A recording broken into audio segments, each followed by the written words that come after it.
Hola, bienvenidos a un nuevo episodio de Charlas Forbes al Punto y en esta ocasión tenemos a Nuno Fernández. Él es CEO de la plataforma de educación virtual Ilumno, que tiene 15 años de trayectoria, más de 100 instituciones utilizan en el mundo y pues va a hablar sobre el futuro de la virtualidad en la educación. Nuno, gracias por estar en Charlas Forbes y cuénteme cómo han sido estos 15 años de proceso. Perfecto, muchas gracias por la invitación, un placer estar con ustedes. Empiezo por comentar lo que es Ilumno, ¿no? Ilumno es un aliado estratégico de crecimiento para universidades. Lo que nosotros hacemos es justamente apoyar a las universidades en la creación de sus programas virtuales con la plataforma tecnológica que requieren para ofrecer, para brindar esa virtualidad y después con todas las actividades de marketing, de admisiones y de retención para sus mismos programas. Nosotros somos la mayor empresa de este tipo en Latinoamérica, estamos entre las 10 mayores del mundo y somos parte de un grupo internacional que tiene experiencia brindando este tipo de servicios a más de 100 universidades públicas y privadas en diferentes continentes. La virtualidad ha evolucionado muchísimo en los últimos 15 años. La virtualidad empezó específica en Colombia con una misión de expandir el acceso a educación superior de calidad y por lo mismo empezaron algunas universidades a ofrecer, a brindar educación virtual con un precio más reducido, justamente con el objetivo de llegar a una población que no estaba atendida y que no tenía acceso a educación. Algo muy parecido pasó en Estados Unidos. En los últimos 15 años, pues muchas universidades han decidido ir a la virtualidad antes del coronavirus, en Estados Unidos, en Colombia, en todo el continente americano. Y hoy en día, en Estados Unidos, antes del coronavirus, 34% de los alumnos ya estudiaban en modalidad virtual. Si alguno mira por programas específicos, digamos por un MBA, los MBAs en Estados Unidos, casi el 80% de los alumnos de MBA ya lo hacían en modalidad virtual. En Colombia, el 10% de los alumnos estaban en modalidad virtual antes del coronavirus. Y ha sido un crecimiento exponencial, porque en 2012 había 16,000 alumnos de virtualidad en Colombia, en 2018 había 200,000. Ahora mismo el 100% está en la virtualidad, pero obviamente eso no es sostenible, no va a ser lo que va a pasar en el futuro. Pero ha sido sin duda la modalidad que viene creciendo. Nosotros creemos que es la modalidad que va a seguir creciendo en el futuro. La modalidad presencial viene bajando de manera continuada en los últimos 3 o 4 años en casi todo el continente americano. Eso, de nuestra perspectiva, tiene dos razones. La primera razón es porque hay menos jóvenes, entonces naturalmente hay menos personas que van a acceder a la universidad. Y la segunda, más importante, es un tema de generación, ¿no? Es que los jóvenes de hoy se cuestionan si de verdad pasar 4 años en un salón de clase escuchando a un profesor es la mejor inversión de su tiempo, de su dinero, de su esfuerzo, y si es algo que está alineado con su expectativa y con su estilo de vida. Entonces, lo interesante de la virtualidad es que hemos visto que hay una transición cada vez más a que los jóvenes que salen del colegio directamente deciden ir a estudiar de manera virtual como su primera opción. En el caso específico de las universidades con las cuales trabajamos, más del 50% de los alumnos tienen menos de 28 años, es decir, y muchos de ellos tienen de 18 a 24. Son alumnos que salen directamente al colegio y que van a la virtualidad como primera opción. Ahora bien, lo que ha pasado obviamente es una situación excepcional y obviamente es importante entender que la gran mayoría de los alumnos al día de hoy no está en virtualidad, está en educación remota, que es algo diferente, ¿no? Y es ¿Cuál es la diferencia, Nuno, entre educación remota y virtualidad? Porque acá lo que se habla es que ni los docentes ni los estudiantes, porque estamos hablando no solamente de universidad, sino de preescolar y primaria y secundaria, que de un momento a otro les tocó hablar con los profesores a través de una pantalla. Entonces, ¿cuáles son esas diferencias entre educación virtual y educación remota? Claro. La educación virtual es cuando la universidad decide estratégicamente crear contenidos virtuales que son asistidos por virtualidad y que tienen toda la plataforma necesaria para interactuar con el alumno en la virtualidad. Eso pasa por crear contenidos de manera digital que pueden ser estudiados no solamente en una computadora, pero también en un dispositivo móvil. Pasa por tener herramientas como laboratorios virtuales para que el alumno pueda aprender no solamente con la interacción con el profesor, pero con la interacción con herramientas tecnológicas. Pasa por tener herramientas donde los alumnos puedan interactuar entre ellos mismos. Pasa por tener herramientas que puedan ver la identidad del alumno, si el alumno es exactamente el alumno que está haciendo el examen. Pasa por tener acceso a bibliotecas virtuales. En fin, hay una cantidad de cosas que tiene que hacerse para crear programas virtuales como tiene que ser. Y hay una muy importante que creo que ayer la ministra lo comentó en su intervención, que fue que la virtualidad es más que nada una transformación digital de la universidad, porque lo más importante en la virtualidad no es crear los contenidos, no es tener la tecnología, digamos, eso sí requiere tiempo, requiere trabajo, requiere inversión, pero lo más complicado en la virtualidad es que la universidad haga esa transformación digital para que pueda de verdad atender a los alumnos de una manera totalmente diferente, porque ahora hay alumnos que están conectados 24 horas al día, potencialmente, 7 días a la semana en cualquier parte del país. Entonces, la manera que la universidad opera, la manera que la universidad sirve a sus alumnos es totalmente diferente en la virtualidad que en la presencial. Ahora bien, ¿qué es educación remota? Educación remota es replicar la presencialidad con la ayuda de herramientas tecnológicas. Es poner un profesor a hablar a una cámara. Es hacer lo mismo que estamos haciendo ahora mismo con yo y Andrés. Es decir, hay un profesor, los alumnos están escuchando y el profesor da su clase presencial, pero mediado por herramientas tecnológicas como sea Zoom, Skype o Teams. Eso es educación remota, es algo que empezó en los años 90, es una modalidad que tiene casi 30 años. Antes se usaban otras herramientas, se usaban satélites, etcétera, pero digamos, es una modalidad antigua, tiene más de 30 años, y es la solución posible que muchas universidades encontraron a esta pandemia, porque obviamente hacer virtualidad no es algo que se puede hacer en 2 semanas. Entonces, Una pregunta es, siempre está el tema de los costos. Las universidades, cuando uno habla con las universidades, decir, o eso es muy costoso, es muy engorroso porque toca capacitar a toda una comunidad. Eso es lo que dicen ellas. No sé usted qué tan caro es que una universidad se meta al tema virtual en uno. hay, yo diría que hay 3 inversiones que son importantes al inicio. La primera es la creación de los contenidos. Eso sin duda es una inversión que es relevante porque crear un programa en modalidad virtual requiere recrear todos los contenidos, todo el diseño instruccional, diseño curricular, y esa es una inversión importante por programa. La segunda inversión importante es la tecnología, es decir, cómo voy a tener tecnología para poder brindar esos contenidos de esa educación a mis estudiantes. Y la tercera inversión, de mi punto de vista, es la parte de marketing, es decir, es comunicar al mercado que ahora la universidad también está presente en ese segmento. Habiendo dicho esto, es verdad que entrar a la virtualidad requiere una inversión inicial, pero también, honestamente, entrar a la presencialidad requiere una inversión inicial que en muchos casos es aún mayor, porque requiere construir edificios, requiere infraestructura física, requiere bibliotecas físicas. Entonces, cuando una universidad decide crear un programa nuevo, presencial o virtual, siempre hay una inversión que es importante. Acá lo que hay es que hay un desconocimiento grande y eso también genera algún temor a las universidades. Bueno, ¿cómo voy a maximizar mi inversión? ¿Cómo voy a asegurar que el dinero que voy a invertir está correctamente, digamos, está usando correctamente? Entonces, eso genera muchas dudas en las universidades. Pero lo que sí es cierto es que la virtualidad a lo largo del tiempo, después del segundo, tercero, cuarto año, a medida que la universidad va a tener una escala y una población de estudiantes muy grande, genera ahorros muy importantes.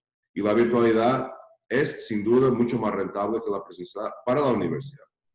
Y esos son datos que, digamos, no los digo yo, son datos de empresas públicas, que hay muchas empresas públicas en Estados Unidos, en Brasil, algunas en Asia de educación que publican sus datos de rentabilidad cada año o cada 3 meses y podemos apreciar que la virtualidad genera mucho más rentabilidad que la presencialidad. Ahora bien, hay una inversión inicial, pero a medida que pasa el tiempo, la universidad no tiene que gastar en infraestructura física, no tiene que gastar en bibliotecas, no tiene que gastar en laboratorios físicos, no tiene que gastar en bienestar, no tiene que gastar en personas de limpieza, de seguridad, etc. Entonces, hay ahorros que son muy importantes. Es importante decir también que muchas universidades deciden pasar esos ahorros al mercado, parte de sus ahorros.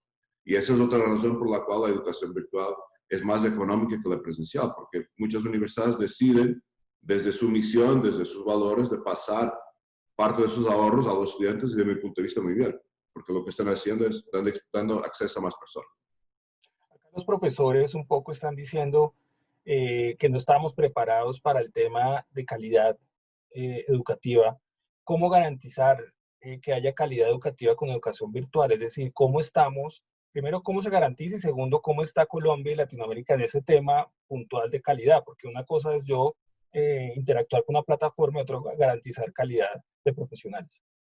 Sí, Esa discusión de la calidad es una discusión muy interesante, porque para mí la calidad no tiene que ver con la modalidad. La calidad es la calidad de la universidad. Es decir, la universidad tiene que garantizar su calidad en educación presencial y en educación virtual, porque la modalidad por sí misma no define la calidad de algo, es solo un vehículo de entrega. Entonces, si la universidad no puede asegurar calidad en educación virtual, debería cuestionar también su calidad en educación presencial, porque quien garantiza la calidad es la universidad y no la modalidad. Yo no creo que se puede decir que una universidad tiene mucha calidad en educación presencial, pero no la tiene en educación virtual. Es porque hay un problema con lo que están haciendo en virtualidad, porque quien tiene que garantizar es la universidad. Nosotros no decimos que la virtualidad tiene más calidad que la presencialidad, pero tampoco decimos que la presencialidad tiene más calidad que la virtual. La virtualidad es la universidad que define la calidad que quiere tener en cada modalidad. Hay un tema ahí de retención. Es otro tema de los que se cuestiona mucho. Ilumno, por ejemplo, tiene más del 90% de retención de sus alumnos. ¿Cómo lo hacen? Es decir, porque esto no es fácil de hacer rutinas pues frente a un computador, interactuar. ¿Cómo hace Ilumno para poder retener a los estudiantes y tener esa alta tasa de retención? Esa pregunta es muy interesante porque efectivamente es un desafío grande la virtualidad, que no es un desafío de Colombia, es un desafío, digamos, en cualquier país del mundo. Por lo general, los estudiantes de virtual tienen una tendencia mayor a tener más evasión estudiantil, más deserción. Sensación. Porque, por una razón sencilla, porque en su gran mayoría están estudiando solos en su casa, en una parte importante son personas que trabajan, una parte importante son personas que tienen familia. Entonces sí que es un desafío mayor para ese tipo de estudiantes de llegar a su casa después de trabajar, después de estar con su familia y de cada día poder estar estudiando y estar prosiguiendo. Entonces hay desafíos naturales en la virtualidad porque el alumno está solo. El alumno que está en la parte presencial, el alumno o la alumna que está en la parte presencial, está naturalmente mucho más contenido por la vida social del campus, por sus amistades, por el grupo, etc. Entonces, de manera natural, la retención es menor en virtualidad.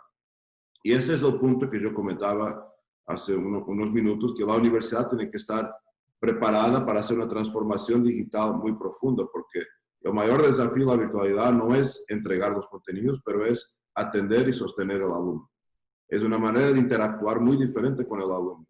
Y eso requiere repensar los procesos, repensar la tecnología y repensar todo el esquema operacional, muchas veces de la operación de la universidad.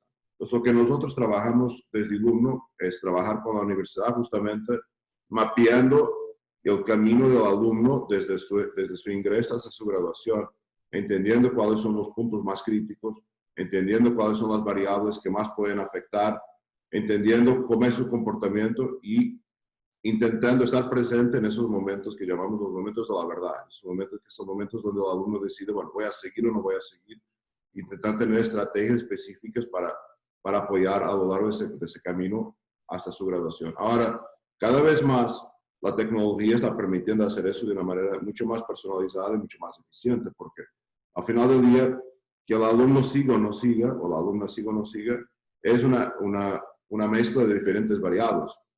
Y es fácil, de alguna manera, predecir el riesgo del alumno. Entonces, un alumno, por ejemplo, que no ingresa a la plataforma hace más de 3 días, es porque algo está pasando.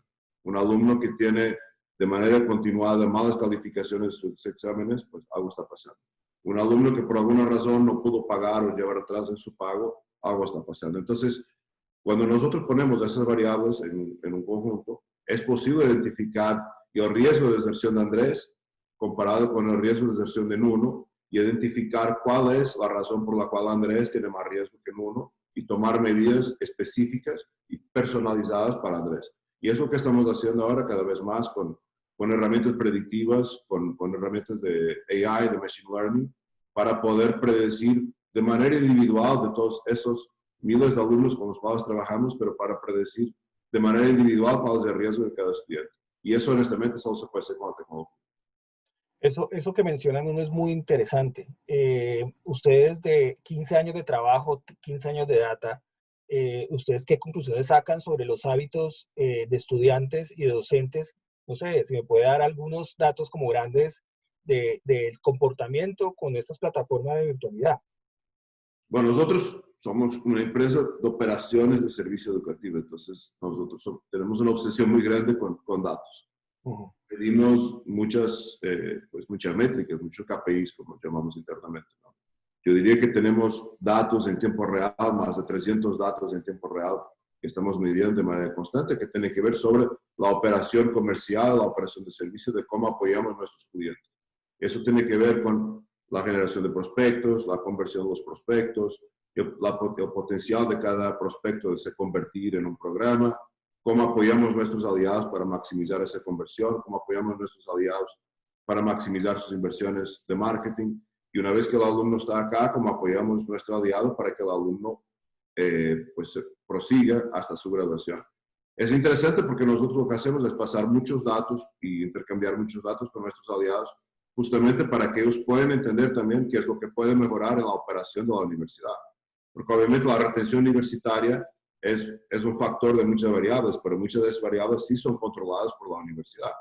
Entonces, si hay algo en la universidad que, por ejemplo, que no esté funcionando bien, digamos que el alumno no consigue la clave para entrar a la plataforma, por ejemplo, por alguna razón, y eso pasa de manera continuada, eso genera malestar. Entonces, es nuestra obligación decir a la universidad que ese problema está ocurriendo de manera sistemática. Entonces, ese intercambio de datos es algo que se hace casi diario, la verdad, y tenemos una cantidad de métricas que medimos, no solamente en Latinoamérica, pero en todas las operaciones que tenemos en el mundo, y que son exactamente las mismas y que vamos aprendiendo de cada parte del mundo qué es lo que funciona bien y todo lo que no funciona bien. Lo que sí es cierto es que estamos caminando cada vez más en un camino hacia la automatización, estamos cambiando a implementar herramientas de inteligencia artificial, estamos implementando herramientas predictivas y creemos que de verdad ese es el futuro para servir mejor, cada vez mejor a nuestros aliados.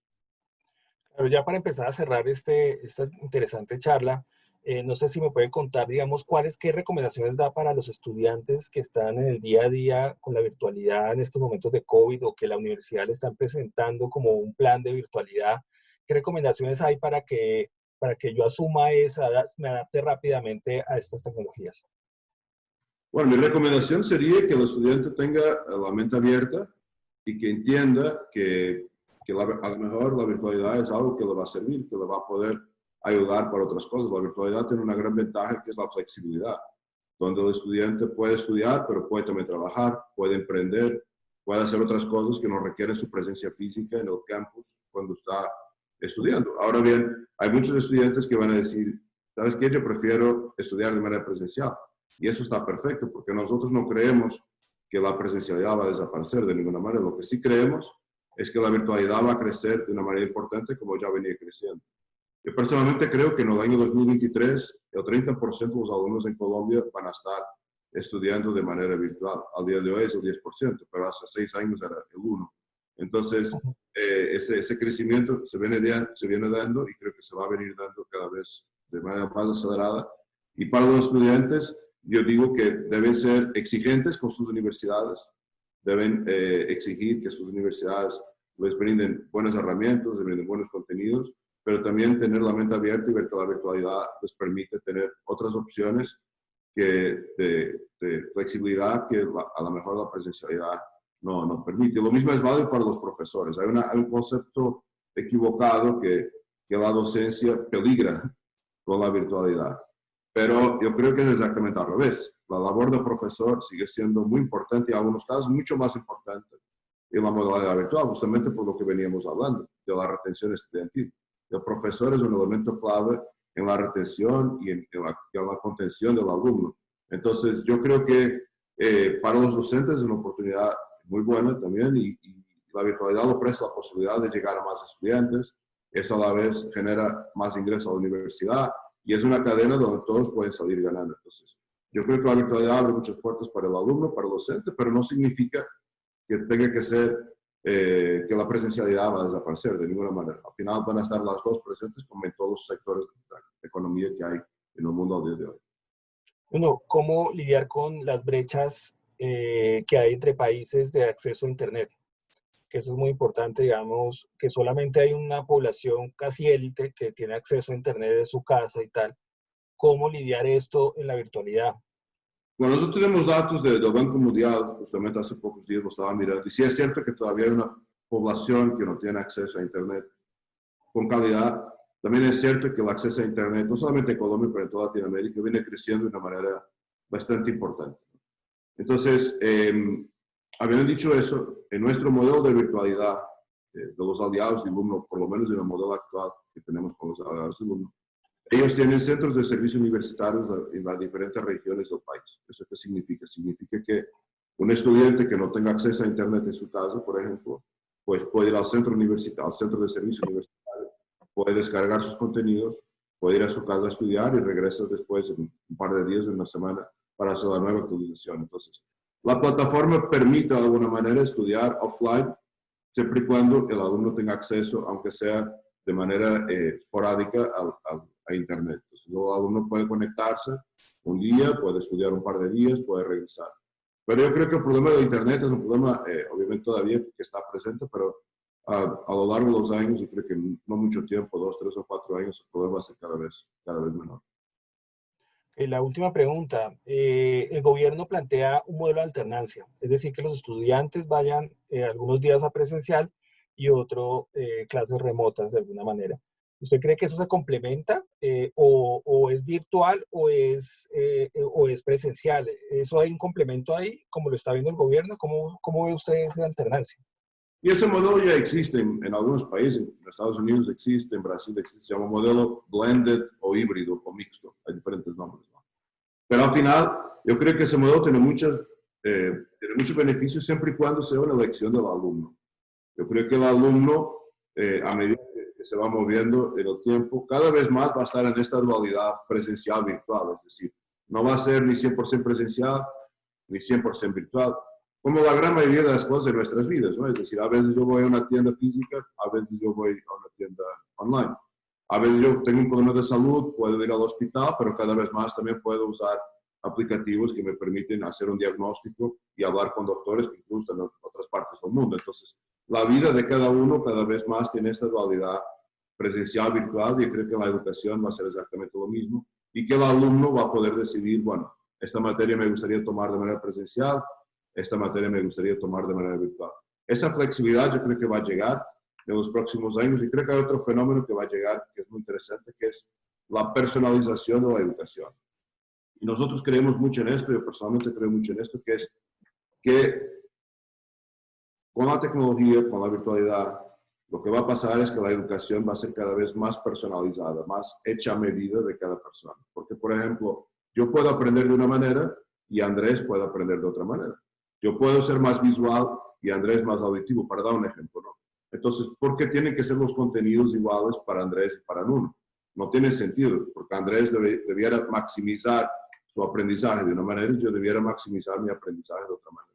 Entonces, lo que la tecnología va a permitir hacer es va a permitir adaptar el currículum, adaptar los contenidos, adaptar la plataforma para la manera que cada alumno aprende. Y en el límite, en una universidad de 10.000 alumnos, hay 10.000 currículos que son un poquito diferentes, que están adaptados a cada alumno. Eso se llama aprendizaje adaptativo y es básicamente el principio de que con la tecnología, con la información de cada alumno, la universidad va a poder crear contenidos que están hechos a medida de cada alumno para maximizar su aprendizaje. Esto no es nada diferente de lo que ya pasa al día de hoy cuando uno piensa en plataformas como Netflix, como Amazon, como Facebook. Pues si yo voy a mi Netflix, seguramente es diferente al Netflix de Andrés, porque yo veo otras películas, otras series, y Andrés vio otras. Entonces, Netflix le va a recomendar lo que cree que a usted le gusta, y a mí me va a recomendar lo que cree que a mí me gusta. Lo mismo en Amazon, lo mismo en Facebook. Entonces, esto no es nada nuevo, es un set de variables de datos que permiten personalizar la educación. Entonces, yo sí creo que cada vez más la tecnología va a tener una influencia muy grande en la educación y que va a permitir ofrecer experiencias de aprendizaje y de enseñanza también, que son cada vez más eficientes y más positivas. Bueno, muchas gracias, Nuno, por este tiempo con Charlas Forbes, muy interesante, la plataforma Ilumno, muy importante para la región. Y bueno, seguiremos pendiente de qué sigue con la plataforma, Nuno. Muchas gracias, Andrés. Un saludo. Bueno, hasta aquí otro episodio de Charlas Forbes al Punto. Muy interesante lo que nos habló Nuno Fernández sobre el futuro de la educación personalizada, con algoritmos, con toda la tecnología. Y bueno, los esperamos a ver este tema y otros temas que hemos hablado en Charlas Forbes, en Forbes.co y en nuestro canal de YouTube. Muchas gracias.